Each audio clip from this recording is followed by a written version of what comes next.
Coming up on today's Airborne, a judge dismisses Santa Monica City's claim on the airport.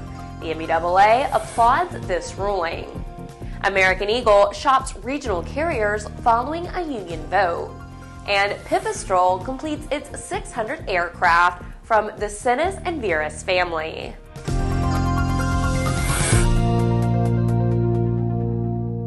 Welcome to Airborne on Aero-TV. I'm Ashley Hale.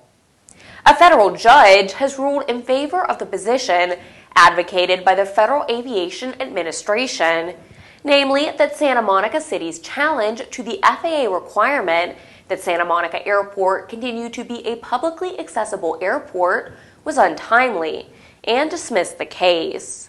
AmEagle has praised a decision by the U.S. District Court for the Central District of California, which halts the most recent effort by the city of Santa Monica to close down a vital local airfield for general aviation. The judge's decision in this case rebuffs the city's latest efforts to find a means to close the airport, but it does not definitively resolve the status of the airport.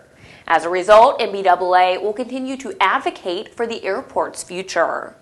AmEagle President and CEO Ed Bolin said, quote, "While we cheer this latest victory in preserving a valuable Southern California airfield, we know that we must remain vigilant and focused in our work to preserve access to this airport and all airfields in our nation's aviation system." End quote.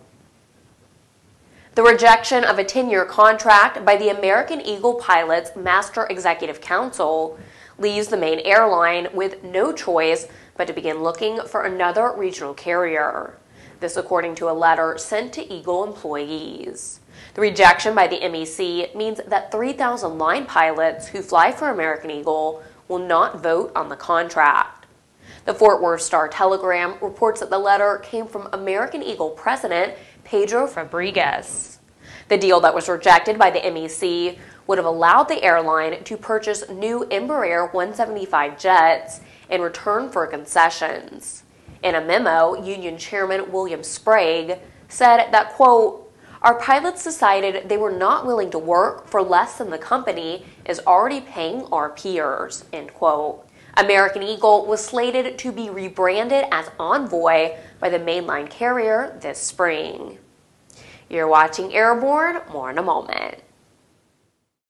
ADS-B will be mandatory for most aircraft by 2020 in the United States, but you can benefit from ADS-B today with the Bendix King KT-74 Mode S transponder. The KT-74 meets the global mandates for ADS-B out when attached to a suitable WAAS GPS. Over the past 2 decades, no resource has compiled as much expert valued information about the sport plane world than the Sport Plane Resource Guide. Over 1,500 pages, hundreds of aircraft, dozens of how-tos and directories. All this and more will be coming to the sport aviation world soon with the new, all-electronic and updatable Sport Plane Resource Guide for your iPad, iPhone, Kindle, tablet, PC, or other electronic devices. Get your order in now. www.sportplane.com. Welcome back. If you'd like to suggest a story for Airborne, Aero-TV, our website, or our podcast, drop us an email to news-spy@aero-news.net.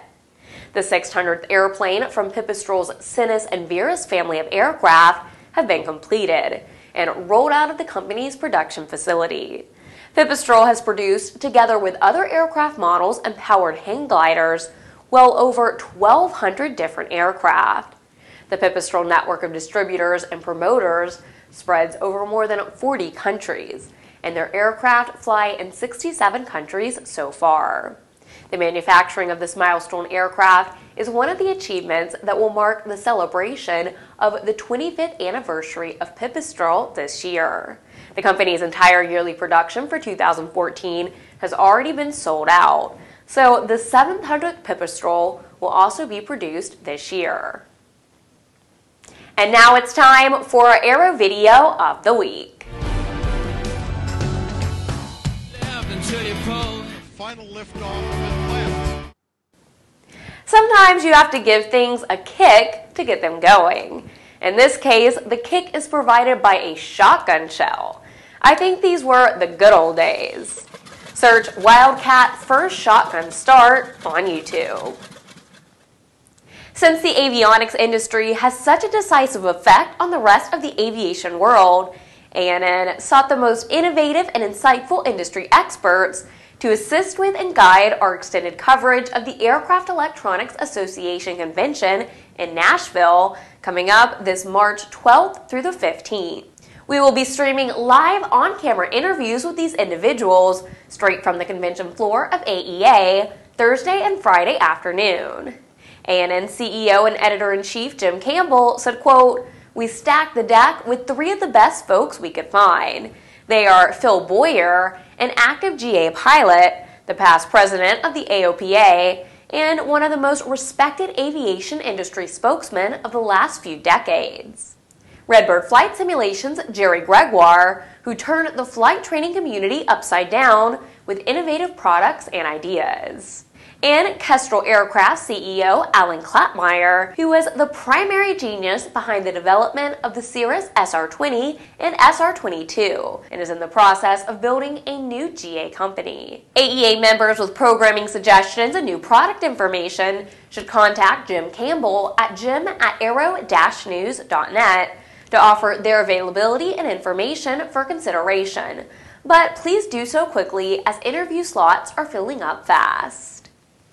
Airborne is brought to you by some of the best sponsors in the aviation business. We'll be right back with more news. Since the early days of powered flight, pilots have struggled with landing in crosswinds. In fact, crosswinds and wind gusts cause more landing accidents than fog, thunderstorms, and icing combined. That's where the Redbird X-Wind SE comes in. By placing pilots in gusty crosswind conditions for extended periods of time, the X-Wind SE gives instructors all the time they need to teach the pilot the proper techniques for landing in crosswind conditions. For more information on Redbird X-Wind SE and Redbird's entire line of flight training devices, visit www.redbirdflightsimulation.com. Welcome back. If you'd like to be a supporter of Airborne, Aero-TV, our website or podcast, drop us an email to jim@aero-news.net. Pilots who fly for one of the nation's largest regional airline companies say it's not a lack of qualified pilots, but rather a lack of pay and respect that's grounding airplanes and could cause a ripple effect in the nation's air transportation system. Republic Airways Holdings announced this week that it would operate 27 fewer airplanes and expects to hire almost half the number of pilots anticipated in 2014 due to a lack of candidates who meet the new FAA rule mandating 1,500 hours of experience. However, the issues are more complex, according to International Brotherhood of Teamsters Local Number 357, which represents the 3,000 plus pilots who fly for the Indianapolis-based airlines. Local 357 President Craig Moffitt said, quote, "Regional carriers as a whole need to offer better pay and work rules to attract new pilots. The lack of a competitive contract here at Republic contributes to poor quality of life with substandard pay to boot. This in turn leads qualified pilots to look elsewhere," end quote. Has the FAA clipped Cupid's wings? A flower delivery company tried to take a page from Amazon.com's book and make Valentine's Day deliveries using a UAV. But the FAA didn't show the company any love. FlowerDeliveryExpress.com recently conducted what it said in a news release was the first flower delivery by drone. But the FAA said no, informing the company that commercial use is only authorized on a case-by-case basis, and they were not authorized to make the flights.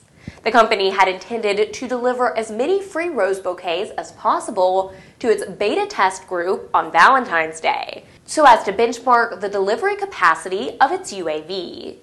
Company CEO Wesley Berry said, quote, "Unfortunately, we can no longer conduct testing of delivering flowers by drone. However, the good news is that this technology is here to stay. When the time is right, we'll be ready for orders to be delivered by GPS coordinates. It's exciting to plan the future of the business based on this emerging technology," end quote.